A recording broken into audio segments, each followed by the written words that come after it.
Məcburi köçkünlərin qaçqın statusu ilə bağlı, yəni sadə dildə desək, bu statusun onlara tanıdığı imtiyazlarla bağlı Milli Məclisdə bugün müzakirə aparılıb və qanuna dəyişiklik təklif olunub. Milli Məclisin Əmək və Sosial Siyasət və İnsan Hüquqları Komitəsinin bugün keçirilən iclasında müzakirəyə çıxarılan məcburi köçkünlərin və onlara bərabər tutulan şəxslərin sosial müdafiəsi haqqında qanuna edilən dəyişikliklər öz əksini tapıb. Bu dəyişikliklər nədən ibarətdir?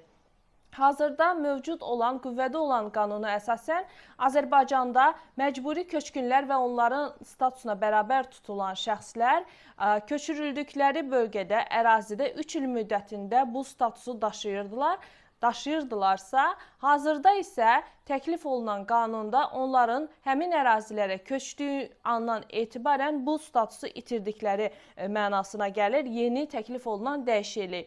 Və bundan əlavə çox maraqlı bir məqam isə ondan ibarətdir ki, məcburi köçkünlərin övladları ödənişli əsaslarla təhsil aldıqda bu məbləğ dövlət tərəfindən qarşılanırdı.